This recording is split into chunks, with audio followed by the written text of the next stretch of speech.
امام ابو حنیفہ نے کہا حدیث کے خلاف کہا چھوڑ دو تو چھوڑ دیا ہم نے. امام ابو حنیفہ رحمہ اللہ نے کہا صحابی کے قول کے خلاف میری بات چھوڑ دو تو ہم نے چھوڑ دیا. امام ابو حنیفہ رحمہ اللہ نے جیسے کہا ویسے کیا تو الحمدللہ ہم قرآن و حدیث کے پابند بن گئے, کیونکہ ان کی تعلیمات ہمارے لیے رہنمائی بنی کہ تم اس طرح سے دین پر عمل کرو, تم قرآن حدیث اور صحابہ کے قول پر بھی ہماری بات کو ترجیح نہ دو. دوسرے امام مالک, امام مالک علیہ الرحمہ کہتے ہیں قال الامام مالک رحمہ اللہ انما انا بشر اختی و اصیب فانظر فی رأی فکل ما وافق الکتاب والسنہ فخذوه وکل ما لم یوافق فاترکوه. امام مالک علیہ الرحمہ کہتے ہیں میں ایک بشر ہوں, انسان ہوں. یقیناً پورے کے پورے بنی آدم بشر ہے, چاہے وہ انبیاء ہو, چاہے وہ اولیاء ہو, چاہے وہ نیک ہو, چاہے وہ بد ہو, سب بشر ہے, سب انسان ہے. امام مالک علیہ الرحمہ بھی کہتے ہیں انما انا بشر, میں بشر ہی ہوں, میں انسان ہی ہوں. اختی و اصیب, مجھ سے غلطی بھی ہو سکتی ہے, میں اجتہاد کر کے صحیح مسئلہ بھی نکال سکتا ہوں. فانظروا فی رائی, میری رائے کو دیکھنا, میرے اجتہاد کو دیکھنا, میں نے جو اجتہاد کیا اس کو دیکھنا. فکل ما وافق الکتاب والسنہ فخذوه, جو قرآن اور حدیث کے مطابق مل جائے اس کو لے لینا, اور جو اس کے مطابق نہیں ملے تو اس کو کیا کر دینا, چھوڑ دینا. امام مالک علیہ الرحمہ مسجد نبوی کے اندر درس دیتے تھے اور کہتے تھے اپنے شاگردوں سے تمام بشر ہیں, تمام انسان ہیں, میں بھی بشر ہوں. اگر اس بشر میں, اس امت کے بشر میں اگر کوئی غلطی سے محفوظ ہے تو نبی صلی اللہ علیہ وسلم کی قبر کی طرف اشارہ کر کے بتلاتے سوائے اس قبر والوں کے. وہ نبی ہے, اللہ حفاظت کرتا ہے انبیاء کی, ان سے غلطیاں نہیں ہوں گی, ان سے خطائیں نہیں ہوگی. کسی بھی نبی سے غلطی نہیں ہوئی ہے, کسی بھی نبی سے خطا نہیں ہوئی ہے, کیونکہ اللہ ان کی حفاظت کرتا ہے.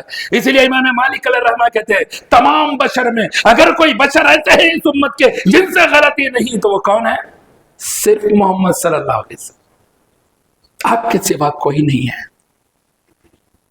حالانکہ دو اور قبریں تھی, ابو بکر صدیق رضی اللہ عنہ کی اور عمر ابن خطاب رضی اللہ عنہ کی. امام مالک علیہ الرحمہ نے نہیں کہا کہ یہ دو بھی نہیں, صرف ایک. کون؟ وہ محمد صلی اللہ علیہ وسلم. جاء رجل الى مالک بن انس رحمہ اللہ عن مسألة فقال له قال رسول اللہ صلی اللہ علیہ وسلم كذا وكذا فقال الرجل أريت قال فليحذر الذين يخالفون عن امري ان تصيبهم فتنة ويصيبهم عذاب أليم. امام مالک علیہ الرحمہ کے پاس ایک شخص آتا ہے ایک مسئلہ پوچھنے کے لیے, ایک سوال کرنے کے لیے آتا ہے. تو امام مالک علیہ الرحمہ کہتے ہیں کہ جو مسئلہ تم پوچھ رہے ہو, جو تمہارا سوال ہے, قال رسول اللہ صلی اللہ علیہ وسلم کذا و کذا, اللہ کے نبی صلی اللہ علیہ وسلم نے اس مسئلے کے بارے میں ایسا ایسا کہا ہے. نبی نے جو کہا امام مالک علیہ الرحمہ نے بیان کر دیا, اور یہی کرنا بھی ہے. ہر مسلمان کو یہی کرنا ہے, جو رب نے کہا, جو نبی نے کہا وہی لوگوں تک پہنچانا, اسی پر عمل کرنا ہے. اس سے ہٹ کر کوئی تیسری چیز ہے ہی نہیں جو ہدایت دے, رہنمائی دے, کسی انسان کو راہ حق پر لائے. اللہ نے یہی چیزیں ہدایت کے لیے اتاری ہے. تو اس لیے امام مالک علیہ الرحمہ نے کہا اللہ کے نبی صلی اللہ علیہ وسلم نے جو مسئلہ تم پوچھ رہے ہو اس میں ایسے ایسے کہا. وہ شخص سننے کے بعد کہتا ہے آرائیتا, یہ تو اللہ کے نبی صلی اللہ علیہ وسلم کہہ رہے ہیں, امام مالک تمہاری رائے کیا ہے, تم کیا کہتے ہو, آرائیتا تمہاری کیا رائے ہے. امام مالک علیہ الرحمہ غضبناک ہو جاتے ہیں, غصہ ہو جاتے ہیں, اور قرآن مجید کی آیت کریمہ تلاوت کر کے اس کو تنبیہ کرتے ہیں فَلْيَحْذَرِ الَّذِينَ يُخَالِفُونَ عَنْ أَمْرِهِ أَن تُصِيبَهُمْ فِتْنَةٌ وَيُصِيبَهُمْ عَذَابٌ أَلِيمٌ. ان لوگوں کو ڈرتے رہنا چاہیے, ان لوگوں کو خوف کھاتے رہنا چاہیے جو نبی صلی اللہ علیہ وسلم کے فرمان کی خلاف ورزی کرتے ہیں, کہیں ان کے اوپر کوئی فتنہ نازل نہ ہو جائے یا انہیں دردناک عذاب آ کر نہ پہنچے. اتنا خطرناک معاملہ ہوتا ہے کتاب و سنت سے ہٹنے کا. امام شافعی علیہ الرحمہ کہتے ہیں عن الشافعی رحمہ اللہ انہ قال اذا وجدتم فی کتابی خلاف سنت رسول اللہ صلی اللہ علیہ وسلم فقولوا بسنت رسول اللہ صلی اللہ علیہ وسلم ودعوا ما قلتم وفی روایت فاتبعوها ولا تلتفتوا الى قول احد.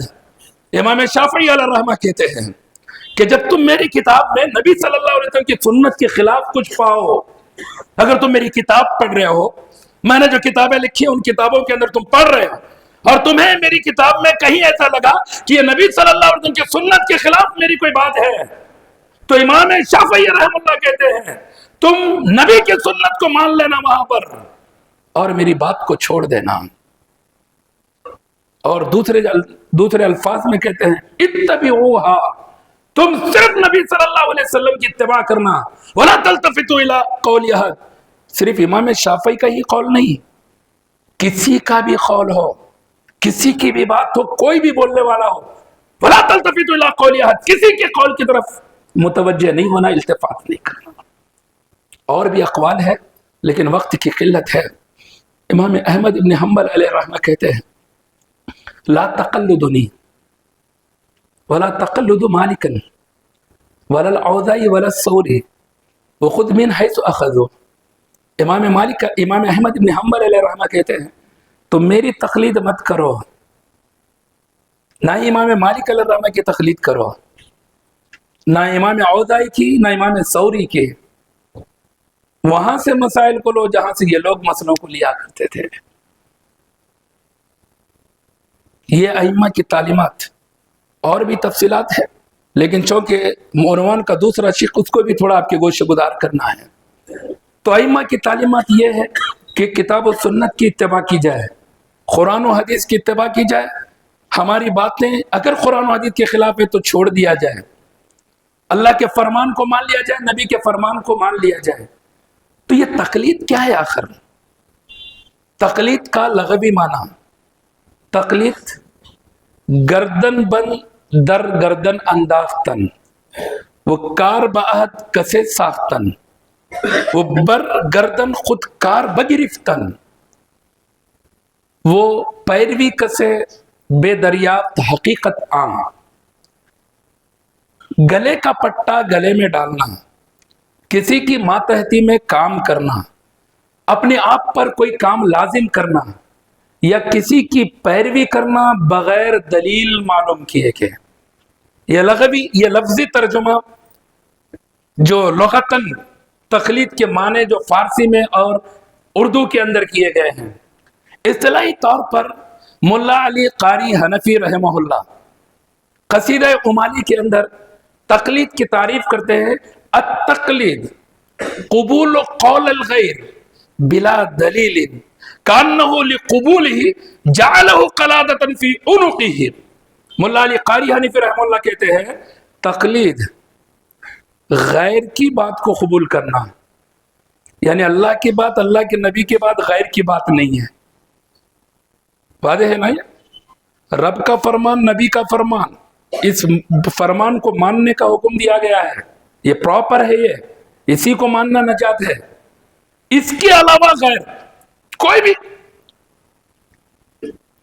قرآن و حدیث کے علاوہ کسی کی بھی بات، اسی لیے کہہ رہے ہیں التقلید قبول قول الغیر بلا دلیل. تقلید کسی غیر کی بات کو قبول کرنا بغیر دلیل کے، گویا کہ اس کے قبول کرنے سے پٹا گلے میں ڈال دیا. مسلم الثبوت بحر العلوم وہ تقلید کی تعریف کرتے ہیں التقلید العمل بقول الغیر بلا حجہ. کہتے ہیں تقلید کسی دوسرے کی بات پر عمل کرنا بلا دلیل، بغیر دلیل کے کسی دوسرے کی بات کو معلوم کرنا. ملا حسن شرمبلالی رحمہ اللہ یہ کہتے ہیں حقیقت التقلید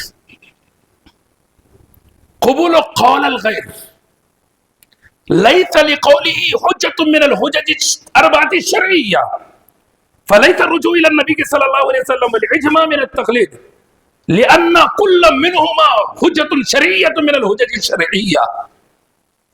کہتے ہیں کہ تقلید کی حقیقت یہ ہے کہ کسی دوسرے کی بات کو قبول کرنا بغیر حجج شریعہ میں سے کسی دلیل کو دیکھے. حجج شریعہ جو اربع ہیں، قرآن، حدیث، اجماع، قیاس، ان میں سے کوئی دلیل اس کی بات کے لیے نہیں ہے، پھر بھی اس کو بات کے مانا جا رہا ہے، اس کی بات کو لیا جا رہا ہے، یہ تقلید ہے. اسی لیے آگے کہتے ہیں اگر کوئی بندہ اللہ کے نبی صلی اللہ علیہ وسلم کے فرمان کی طرف لوٹتا ہے یا پھر اجماع کی طرف لوٹتا ہے، کہتے ہیں یہ تقلید نہیں ہے، جیسے کبھی کبھی بعض لوگ بولتے ہیں ٹھیک ہے بھائی تم لوگ تقریر نہیں کرنا، تقریر نہیں کرنا، تقریر نہیں کرتا، اتنی دیر سے تم تمہارے عالم کا بیان سنے، دلیل دیکھے کیا؟ تم دیکھے کیا دلیل؟ تمہارے عالم بول دیا مان لیے، یہ تقلید نہیں ہے کیا؟ اسی لیے تقلید کی تعریف کو ذہن میں رکھو اور جواب دو، بولو کہ ہمارے عالم کی بات ہم بغیر دلیل کے رہ تو نہیں مانتے، دلیل کی بات دلیل سے دیے تو وہ دلیل کی بات ہے، عالم کی بات نہیں ہے، اور دلیل سے جو عالم بولے ان کی اتباع کرنا ہے، اللہ نے حکم دیا۔ میں نے جو سورہ نساء کی آیت نمبر 59 تلاوت کی نا، جو عالم جو حاکم قرآن و حدیث کے دلائل کے مطابق کوئی حکم دے، اس کی روشنی میں جو حکم دے ان کی اطاعت کرنا ضروری ہے، اتباع کرنا ضروری ہے، کیونکہ اللہ نے اس کو حکم دیا ہے۔ اگر دلیل نہیں ہے، بلا دلیل اگر کوئی بات کرے اور کسی کی بھی بات کو مان لیا جائے، وہ کیا ہے؟ تقلید ہے۔ اس لیے کہنا ہم عالم کی اتباع کرتے ہیں، تقلید نہیں، ہم امیر کی اتباع کرتے ہیں، تقلید نہیں، کیونکہ وہ جو بات کر رہے ہیں دلیل کی بات کر رہے ہیں، دلیل کا حوالہ دے رہے ہیں، یا دیکھے نہ دیکھے سن رہے ہیں ہم، نہیں تو ہم دیکھتے ہیں اگر غلط ہے تو پھر اس کے بعد ہم اس عمل کو کیا کر دیتے ہیں؟ چھوڑ دیتے ہیں۔ اسی طرح سے علامہ سندھ بن عنان مالکی یہ کہتے ہیں وَهُوَ أَيْضًا فِي نَفْسِهِ بِدْعَةٌ مُحْدَثَةٌ لِأَنَّ نَعْلَمُ بِالْقَطْعِ أن الصحابة رضوان الله عليهم لم يكن في زمانهم وعصرهم مذهب معين لرجل واحد يدرس ويقلد، وإنما كانوا يرجعون في النوادر للكتاب والسنة أو إلى ما يتمهد بينهم من النظر عند فقد الدلائل، وكذلك أتباعهم أيضا يرجعون إلى الكتاب والسنة فإن لم يجدوا لنظروا إلى ما جمع عليه الصحابة رضوان الله عليهم أجمعين فإن لم يجدوا واجتهدوا واختار بعضهم قول الصحابة فرأوا أقوى في دين الله. ثم كان القرن الثالث فيه كان أبو حنيفة ومالك والشافعي وابن حنبل، فإن مالكا توفي سنة 79 و100، وتوفي أبو حنيفة رحمه الله سنة 50 و100، وفي هذه السنة ولد الإمام الشافعي رحمه الله، وولد ابن حنبل رحمه الله سنة 64 و100، وكان قريبا على منهج امامته۔ اور بھی لمبی عبارت ہے، یہ کہتے ہیں کہ یہ تقلید فی نفسی ہی بدعت ہے، اور ساری جو بدعت ہے ان میں سے یہ بھی ایک بدعت ہے۔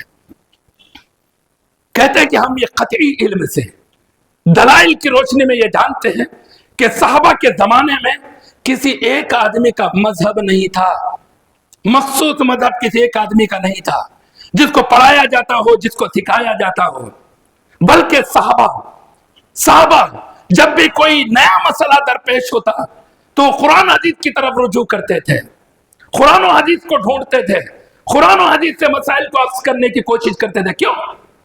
کیا تمام صحابہ کو پورے حدیث یاد تھے؟ نہیں تھے۔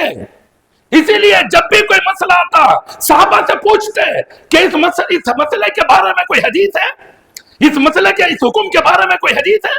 اب جانتے عمر بن خطاب رضی اللہ عنہ تعاون کا معاملہ نہیں معلوم تھا، تعاون کی وبا پھیلے تو کیا کرنا، اب لشکر بھیج رہے ہیں جنگ میں لیکن معلوم نہیں کیا کرنا۔ ایک صحابی رسول نے کہا، اللہ کے نبی صلی اللہ علیہ وسلم نے روکا ہے کہ جہاں تعاون کی وبا پھیلے وہاں سے کوئی باہر نہ نکلے، باہر کا آدمی وہاں پر نہ جائے، آپ نے لشکر کو روک دیا۔ اس طرح سے وہ مسائل کی طرف رجوع کرتے ہیں قرآن و حدیث کے ذریعے، اور اگر قرآن و حدیث سے کوئی مسئلہ واضح نہیں ملتا اجتہاد کرتے ہیں۔ کئی صحابہ اتفاق سے مسئلے کو واضح کرنے کے لیے متفقہ طور پر اجماعی شکل میں کوئی مسئلہ بیان کرتے ہیں۔ اسی طرح تابعین کا معاملہ تھا، تابعین بھی اسی طریقے اسی طرز پر دین کو لیتے، دین کو سمجھاتے، دین کو لوگوں تک پہنچاتے، یعنی قرآن و حدیث کو اپناتے، اسی کے ذریعے مسائل کو مستنبط کرتے ہیں۔ یہاں تک کہ 3 صدی آئی جس میں امام ابو حنیفہ رحمہ اللہ تابعی ہیں، امام مالک علیہ الرحمہ یہ طب تابعی ہے، تابعین کا زمانہ گزرا 3 صدی طب تابعین کی، امام ابو حنیفہ رحمہ اللہ طب تابعی، امام مالک رحمہ، امام شافعی، امام احمد بن حنبل، یہ جو 4 ائمہ ان کے شاگردین جو بھی ہے یہ سب کے سب تابعی ہیں۔ یہ لوگ بھی کیا کرتے؟ علی منہاج ما مضی، صحابہ نے جیسے کیا ویسے ہی کرتے تھے۔ یہ بھی قرآن و حدیث سے مسائل کو لیتے تھے، جیسے میں نے ان کی تعلیمات آپ کے سامنے رکھی، وہ کیا کہہ رہے ہیں، کس طرح سے لوگوں کو تعلیم دے رہے ہیں، تو یہ لوگ اپنی زندگی میں وہی کرتے رہے۔ ان کی زندگی میں کوئی مسلک نہیں تھا، ان کی زندگی میں کوئی مذہب نہیں تھا، ان کی زندگی میں کوئی پہچان نہیں تھی، ان کی زندگی میں ان کی کوئی نسبت نہیں تھی، بلکہ وہ قرآن حدیث سے مسائل کو لیتے تھے، قرآن و حدیث ہی کو لوگوں تک پہنچاتے تھے۔ جہاں قرآن و حدیث نہیں ملتی اجتہاد کرتے، لیکن کہتے اذا صح الحدیث فہو مذہبی، جہاں صحیح حدیث آ جائے وہی ہمارا مذہب ہے۔ اس کے بعد آگے کہتے ہیں فالعجب لأہل التقلید کیف یقولون هذا هو الامر القدیم وعلیہ ادرکنا الشیوخ وانما حدثت هذه البدعة بعد 100 سنة من الہجرة وبعد فناء القرون الذي عثن عليهم الرسول۔ کہتے ہیں علامہ سندھ ابن عنان مالکی رحمہ اللہ، تعجب ہوتا ہے اہل تقلید پر، یہ کیسے کہتے ہیں کہ یہی قدیم ہے؟ بولتے نا یہ نیا نیا معاملہ آ گیا ہے، پرانے زمانے سے چلتے آ رہے، سو اماموں کو ماننا پرانا ہے، مسلک پرانے ہیں، جماعتیں پرانے ہیں، یہ نیا نیا نکال رہے ہیں۔ کہتے فالعجب، تعجب ہے ان پر۔ سب سے پرانا کیا ہے؟ آواز نہیں آ رہی، کیا ہے؟ قرآن حدیث ہی ہے۔ اس سے پرانی اس امت کے لیے، اس دین کے لیے بطور دلیل کوئی دوسری چیز ہے کیا؟ قرآن حدیث کے سوا کوئی پرانی چیز ہے اس دین کے لیے؟ قرآن حدیث کے بعد جو ہے سب نہیں، لیکن اب قرآن حدیث لوگوں کے سامنے بیان کیا جا رہا ہے، رب کا فرمان بیان کیا جا رہا ہے، نبی صلی اللہ علیہ وسلم کی حدیث بیان کی جا رہی ہے، تو بولے نیا نیا چلا رہے ہیں۔ نیا نہیں، پرانا لا رہے، نئے کو وعدے کرنے کے لیے کہ پرانا یہ ہے یہ مانو، نئے کے اوپر عمل مت کرو بول کر۔ تو اسی لیے اگر تعجب اہل تقلید کے لیے کیسے کہتے ہیں کہ یہ نئی، یہی پرانی چیز ہے، اس پر ہی ہم نے اپنے شیوخ کو پایا۔ شیوخ سے مراد ائمہ اربعہ یا ان کے شاگردین، ان کے زمانے میں تو نہیں تھی، تقلید نہیں تھا، مسلک نہیں تھا، کچھ بھی نہیں تھا، جیسے میں نے وعدہ کیا، کسی ایک شخصیت کا مذہب بھی نہیں چلتا تھا، مسلک بھی نہیں چلتا تھا۔ تو کہہ رہے یہ بھی جھوٹ، کیونکہ کسی امام نے نہیں کہا کہ ہماری تقلید کرو، کسی امام نے نہیں کہا کہ ہمارا مسلک ہے، کسی امام نے نہیں کہا کہ یہ ہماری رائے ہے، قرآن حدیث کو چھوڑ کر ہماری رائے پر عمل کرو۔ کبھی کسی امام نے نہیں کہا کہ ہماری نسبت سے اپنے آپ کی نسبتیں جوڑے رہو۔ انہوں نے تو یہی کہا علیکم باتباع سنہ، تم سنت پر عمل کرو، تم اللہ کے فرمان کی اطاعت کرو۔ اسی لیے کہتے ہیں یہ بدعت، یہ تقلید کی بدعت، یہ تقلید کا معاملہ کب آیا؟ ہجرت کے بعد 200 سال گزرنے کے بعد آیا۔ کتنے سال؟ 200 سال۔ یہ 200 سال کے بعد کا معاملہ ہے۔ 200 سال پہلے جو پرانی چیز کیا ہے وہ قرآن و حدیث ہے۔ تو پرانا کون سا ہوا؟ قرآن و حدیث۔ اس تقلید سے 200 سال پہلے کی چیز ہے وہ۔ اور اللہ کے نبی صلی اللہ علیہ وسلم نے جو زمانوں کی تعریف کی تھی، خیر القرون قرنی ثم الذین یلونہم ثم الذین یلونہم، کہتے یہ خیر القرون کے زمانے کے گزرنے کے بعد ہوا تو ہے۔ یہ تقلید کا جو معاملہ ہے خیر القرون میں نہیں، کسی نے ابو بکر صدیق رضی اللہ عنہ کے نام کا مسلک نہیں بنایا، عمر ابن خطاب رضی اللہ عنہ کے نام کا مسلک نہیں بنایا۔ ارے اتنے ذہین اور فطین وہ تھے، اتنی ذہانت ان کے اندر تھی۔ عمر ابن خطاب رضی اللہ عنہ کے بارے میں اللہ کے نبی کہتے ہیں کہ عمر، اللہ نے تمہیں اتنی ذہانت دی ہے، اتنی فطانت دی ہے، اتنی سمجھ تمہیں دی ہے، اگر میرے بعد نبوت ہوتی تو اللہ تمہیں نبی بنا دیتا، جن میں کوالٹی ہے نبی بننے کی۔ لیکن انہوں نے دین کے نام پر ایک مسئلہ نہیں نکالا۔ چاہتے تو ایک دین بنا سکتے تھے پیرالل، لیکن انہوں نے سوچا کہ نجات قرآن و حدیث کی اتباع میں ہے، اگر یہ کریں گے تو گمراہی ہوگی۔ اسی لیے عمر ابن خطاب رضی اللہ عنہ ایک مرتبہ خانہ کعبہ کا طواف کر رہے ہیں، لوگ حجر اسود کو چوم رہے، قریب کے حجر اسود کے، کہتے ہیں انک الحجر لا تضر ولا تنفع، اے حجر، اے پتھر، ایک کالے پتھر، تجھ میں کیا خوبی ہے؟ تو ایک پتھر ہے، لا تضر ولا تنفع، فائدہ بھی نہیں دے سکتا، نقصان بھی نہیں پہنچا سکتا، پھر تیرا احترام کیوں کرنا، تجھے چومنا کیوں؟ یہ عمر ابن خطاب رضی کی سمجھ بول رہی ہے، عقل بول رہی ہے، کہہ رہے ہیں، مخاطب ہو کر کہہ رہے حجر اسود کو۔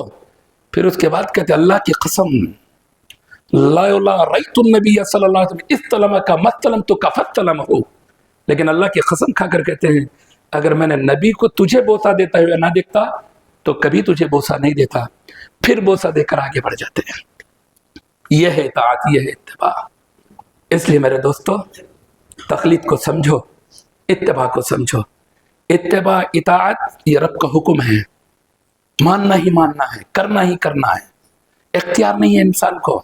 مومن کو اختیار نہیں، میں کرتوں نہیں چلنے والا ہے، کرنا ہی کرنا ہے. بندے ہم اللہ کے، ہو گیا ہمارا اختیار ختم. مومن بن گئے، ہماری سوچ سمجھ سب زیرو، صرف دلیل. کیا حکم مل رہا فالو کرنا، سمجھ میں آئے تو بھی کرنا، نہیں ہے تو بھی سمجھ کرنا. سوچنے کی ضرورت ہی نہیں ہے، عقل دوڑانے کی ضرورت ہی نہیں ہے.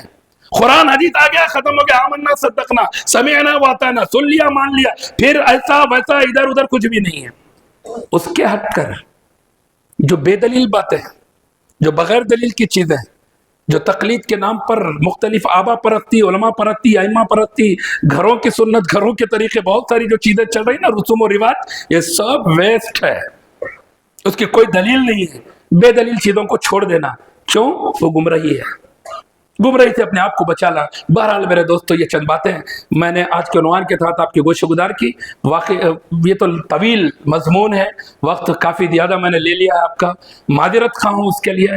لیکن اتنی بات سمجھو میرے دوستو، مرنے کے بعد جو سوالات ہوں گے اس میں جماعت، امام، مسلک نہیں ہونے والا ہے سوال.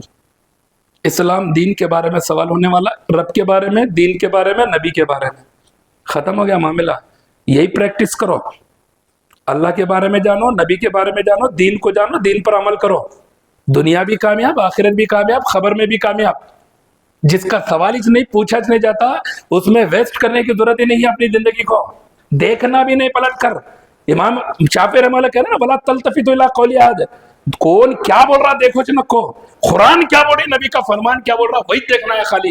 اس کے سوا کون کیا بول رہا ہے، کتنا بڑا کون کیا بول رہا، کچھ دیکھنے کی ضرورت ہے ہی نہیں. اللہ رب العزت سے دعا ہے، اللہ ہمیں جب تک زندہ رکھے ایمان اسلام پر زندہ رکھے، موت دے تو ایمان اسلام پر موت دے. آمین. بارک اللہ لنا ولکم فی القرآن العظیم، انہ تعالی جواد کریم ملک الرؤوف رب الحلیم.